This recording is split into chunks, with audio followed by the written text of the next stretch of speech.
ஆன்மீக அன்பர்கள் அனைவருக்கும் வணக்கம். உங்களை எல்லாம் ஆன்மீக சேனல் மூலமாக சந்திக்கிறதுல நான் ரொம்ப சந்தோஷப்படுறேன். நாங்கள் போடுற வீடியோலாம் உங்களுக்கு பிடிச்சிருந்தா நீங்கள் லைக் பண்ணுங்கள், ஷேர் பண்ணுங்கள். குளத்தூர் பாபா டெம்பிள் சேனலுக்கு நீங்கள் சப்ஸ்கிரைப் பண்ணுங்கள். இன்றைக்கி மகாளி அமாவாசை அப்படிங்கிறத பற்றி ஒரு சின்ன பதிவு கொடுக்க போகிறேன். ஏற்கனவே பல பதிவுகளில் இந்த மகாளி அமாவாசையை பற்றி நிறைய விஷயங்களை உங்களுக்கு சொல்லியிருக்கேன். இன்றைக்கி நான் மகாளி அமாவாசையை பற்றி ஒரு சின்ன ஷார்ட்டாக ஒரு சின்ன விளக்கத்தை கொடுத்துட்டு எந்த நாளில் இது கொண்டாடப்படுது, எந்த நேரம் உகந்த நேரம் பூஜை செய்யறதுக்கு அப்படிங்கிறத பற்றி மட்டும்தான் உங்களுக்கு ஒரு சின்ன பதிவு கொடுக்க போகிறேன். வாங்க இப்போ நம்ம வீடியோக்குள்ளே வரலாம். இப்போ ஆடி அமாவாசை, தை அமாவாசை, புரட்டாசி அமாவாசை அப்படின்னு சொல்கிறோம். இந்த 3 அமாவாசை 12 மாதத்தில் ஒரு அமாவாசை நம்ம கும்பிட்டா கூட இந்த 3 அமாவாசை நமக்கு ரொம்ப முக்கியமாக இருக்குது. அந்த புரட்டாசி அமாவாசை தான் நம்ம மகாளி அமாவாசை அப்படின்னு சொல்கிறோம். இந்த மகாளி அமாவாசையில் என்ன சிறப்புடையது அப்படின்னு சொன்னீங்கன்னா, பட்சம் என்றால் 15 பொருள். அந்த 15 நாளும் அந்த பித்ருக்கள் பூஜையை நம்ம இந்த புரட்டாசி மாசத்துல செய்யலாம். அதான் அதுக்கு மகாளி அமாவாசைன்னு பேரு. அந்த 15 நாள் பித்ருக்களுக்குரிய நாட்களாக அங்கே ஒதுக்கப்படுது. அந்த 15 நாள்ல நீங்க என்னைக்கு வேணாலும் நீங்க திதி பண்ணலாம். இறந்து போனவங்களுக்கு நீங்க திதி பண்ணலாம். அதனால அந்த பித்ருக்களுக்குரிய நாளாகவே அந்த 15 நாளும் ஒதுக்கி வச்சிருக்காங்க. நம்ம நல்லபடியாக உடல் நலத்தோடும் வாழ்க்கையில் வளங்களோடும் வாழணும், நல்ல சீரும் சிறப்புமாக வாழணும் அப்படின்னா பித்ருக்களுடைய பூஜை நமக்கு ரொம்ப ரொம்ப முக்கியமான ஒன்று. அன்றைக்கி பூஜை செய்கிற அன்னைக்கு முதல்ல பித்ரு வழிபாடெல்லாம் முடிச்சதுக்கு அப்புறம் தான் நீங்கள் உங்கள் இஷ்ட தெய்வத்தையோ குல தெய்வத்தையோ மற்ற தெய்வங்களையோ நீங்கள் பூஜை செய்ய முடியும். அதனால அது நல்லா ஞாபகம் வச்சுக்கணும். முதல்ல பித்ருக்கள் பூஜையை நம்ம முதல்ல முடிச்சுட்டு தான் அந்த பூஜைக்கு போகணும். அந்த மாதிரி நம்ம தொடர்ந்து இவங்களுடைய பூஜைகளை, பித்ருக்களுடைய பூஜையை நம்ம செய்யறதுனால யம தர்மனுடைய ஆசீர்வாதம் நமக்கு நிச்சயமாக கிட்டும். அந்த முக்தி அடையாத அந்த ஆன்மாக்கள்லாம் என்ன பண்ணும்னா அந்த நாளில் நம்ம வீடை தேடி வரும். அந்த நாளில் நம்ம அவங்கள சந்தோஷப்படுத்தி அமிச்சோம்னா, நம்ம ஒரு படையல் போட்டு அவங்க நினச்சி நம்ம சந்தோஷமாக அவங்கள வணங்கி அமிச்சோம்னா அவங்கள நம்மளை வாழ்த்திட்டு போவாங்க. இல்லைன்னா நம்ம வருத்தத்தோடு அவங்க திருப்பியும் போகிற மாதிரி இருக்கும், பித்ருலோகம் போகிற மாதிரி இருக்கும். அதுக்கு நம்ம வழிவகை செய்யக்கூடாது. இந்த நாளை பார்த்தீங்கன்னா சில பேர் இது வரைக்கும் இறந்து போனவங்களுக்கு பூஜையே பண்ணியிருக்க மாட்டாங்க, ஒரு திதியே கொடுத்துருக்க மாட்டாங்க. சில பேருக்கு இறந்து போனவங்களுடைய திதியும் தெரியாது, நாளும் தெரியாது, கிழமையும் தெரியாது, அந்த மாதிரி இருப்பாங்க, எல்லாம் மறந்து போயிருப்பாங்க.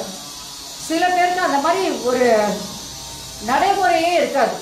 பித்ருக்கள் பூஜை செய்கிற இது வழக்கங்களே இல்லாமல் போயிருக்கோம். இந்த மாதிரி இருக்கிறவங்க எல்லாம் இந்த மகாளி அமாவாசை முக்கியத்துவமாக வச்சு பூஜை செய்யலாம். இறந்து போனவங்களுக்கு நம்ம அன்னைக்கு பூஜை வழிபாடுகள் செய்யலாம். அது ரொம்ப ரொம்ப உகந்தது. இப்போ இந்த பூஜையிலேயே என்னன்னா சில பேர் என்ன பண்ணியிருப்பாங்கன்னா, நம்ம எப்போவுமே அமாவாசை பூஜை அப்படின்றது தாய் வழி தந்தை வழி செய்வோம். உறவினர்களுக்கோ நண்பர்களுக்கோ ஆசிரியர்களுக்கோ நமக்கு யார் இஷ்டப்பட்டவங்களோ அவங்களுக்கெல்லாம் நம்ம ஒரு பூஜை செய்யணும் அப்படின்னு, பித்ரு பூஜை செய்யணும் அப்படின்னு சொன்னால் அதுக்கு மகாளி அமாவாசை தான் மிக மிக உகந்தது. அதனால் அந்த அமாவாசையில் நம்ம யாரை நினச்சி வேணாலும் அன்னைக்கு பித்ரு பூஜையை நம்ம கண்டிப்பாக செய்யலாம். அந்த பூஜைக்கு அவ்வளவு வலிமை உடையது. அதான் அந்த 15 நாளும் நீங்கள் என்னைக்கு வேணாலும் யாருக்கு வேணாலும் நீங்கள் பூஜையை செஞ்சு அவங்களுடைய வாழ்த்துதல்களையும் அவங்களுடைய பிளெஸிங்ஸும் நம்ம நிச்சயமாக வாழ முடியும். முக்கியமாக இப்போ பூஜை அன்னைக்கு இந்த பித்ரு பூஜை செய்கிறவங்கெல்லாம் எள்ளு தண்ணி எல்லாம் இறைப்பாங்க. பக்கத்தில் கோயில் இருந்து அந்த கோயிலில் புரோகிதர்கள் இருக்காங்கன்னு வச்சுக்கோங்க, அவங்க அங்கே செய்கிறாங்கன்னா அவங்களோட போய் நம்ம என்ன பண்ணலாம், பணத்தை கொடுத்து அந்த பூஜையில் கலந்துக்கிட்டோம்னா அவங்களாம் எள்ளு தண்ணியெல்லாம் இறைச்சி பிண்டெல்லாம் கொடுத்து வச்சு பூஜை செய்வாங்க. சில பேர் வீட்டில் செய்வாங்க, சில பேர் கோயிலில் செய்வாங்க, சில பேர் நதிக்கரை ஓரத்தில் ஆற்றங்கரை ஓரத்தில் எங்கே வேணாலும் போய் அவங்களுக்கு தர்ப்பணம் பண்ணுவாங்க.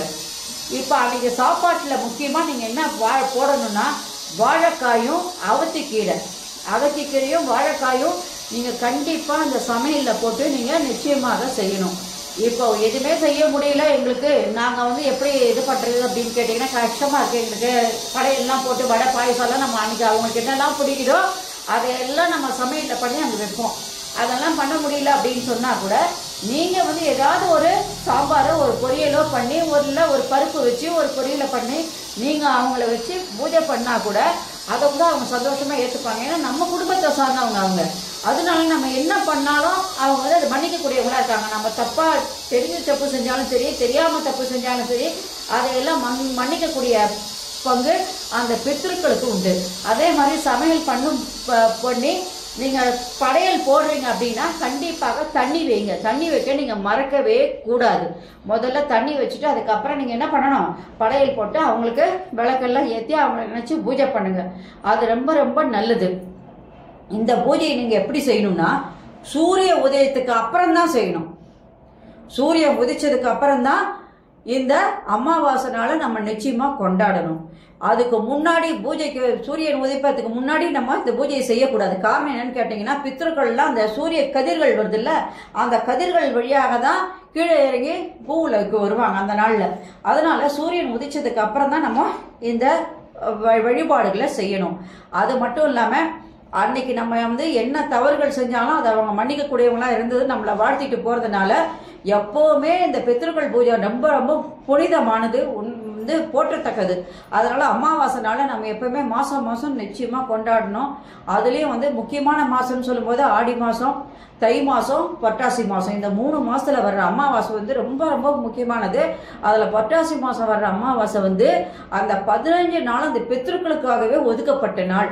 அதனால் அந்த பித்ருக்கள் அந்த 15 நாள் நம்ம வீட்டு பக்கம் தான் இருப்பாங்க. அவங்களுக்கு நீங்கள் எந்த நாளில் வேணாலும் நீங்கள் திதி கொடுக்கலாம். அதுதான் அந்த முக்கியமானது. அதில் அந்த நேரத்தில் நீங்கள் நண்பர்களையோ உறவினர்களையோ தெரிஞ்சவங்களையோ இல்லை யாருக்கு வேணாலும் நீங்கள் அதை திதி கொடுக்கலாம். இப்போ முக்கியமாக பெண்கள் அன்னைக்கு விரதம் இருக்கக்கூடாது. இந்த அமாவாசை தினத்தில் நீங்கள் யார் தர்ப்பணம் கொடுக்கலாம் அப்படின்னு சொல்லி பார்த்தீங்கன்னா கணவனை இழந்த பெண்கள் கொடுக்கலாம்.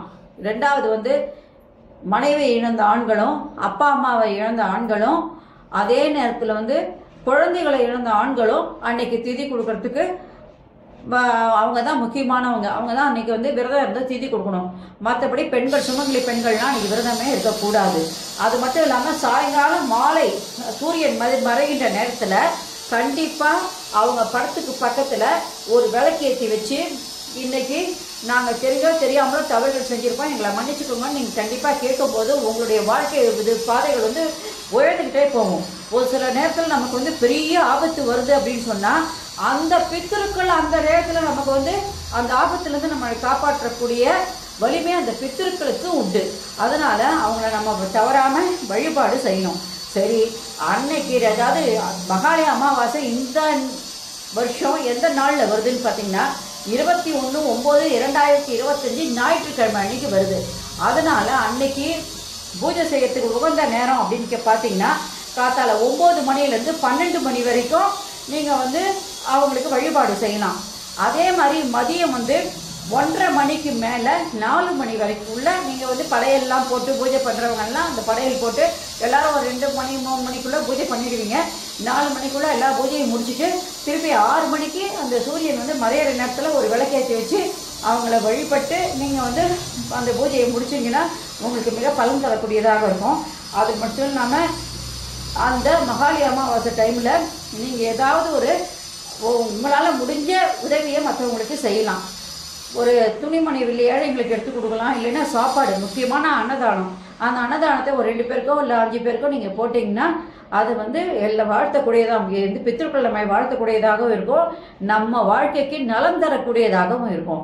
அதனால இந்த மகாலய அமாவாசையை யாரும் தவற விடாமல், இது வரைக்கும் தவறுந்தவங்களும் சரி, இது வரைக்கும் நாங்கள் அந்த மாதிரி ஒரு பூஜையை செய்யவே இல்லை, அமாவாசை பூஜையை நாங்கள் செஞ்சதே கிடையாதுன்னு சொல்கிறவங்களும் இல்லை, அந்த அவங்க இறந்து போன திதி நாள் நட்சத்திரத்தெல்லாம் மறந்தவங்களும் சரி, யாராக இருந்தாலும் கண்டிப்பாக இந்த மகாலய அமாவாசையில் நீங்கள் என்ன பண்ணலாம், அவங்கள அந்த ஒரு நாள் நீங்கள் நினச்சிங்கனால பூஜை பண்ணி அவங்கள வழிபாடு செஞ்சீங்கனால உங்களுடைய தவறுகள் எல்லாம் மன்னிக்கப்படும். உங்கள் கூட அவங்க எப்போவுமே துணை இருப்பாங்க. அதே நேரத்தில் யம தர்மனுடைய ஆசீர்வாதமும் நமக்கு கிடைக்கும். அதனால் நீங்கள் எல்லாருமே இந்த அமாவாசை நாளை தவறாமல் பித்ருக்கள் தினமாக நினச்சி கண்டிப்பாக வழிபாடு செய்யுங்க. இது வரைக்கும் செய்யாதவங்களும் செய்ய ஆரம்பிங்க. இதோட நான் இந்த உரையை முடிச்சுக்கிறேன்னு நினைக்காதீங்க. மறுபடியும் வேறொரு பதிவோடு உங்களை சந்திக்க நான் வருவேன். நன்றி, வணக்கம். இந்த வீடியோ உங்களுக்கு பிடிச்சது லைக் பண்ணுங்கள், ஷேர் பண்ணுங்கள், குளத்தூர் பாபா டெம்பிள் சேனலுக்கு நீங்கள் சப்ஸ்கிரைப் பண்ணுங்கள். மறுபடியும் நான் வேறொரு தடைப்போடு உங்களை சந்திக்க வரேன். நன்றி, வணக்கம். Subscribe to my channel and please press the bell icon for more videos.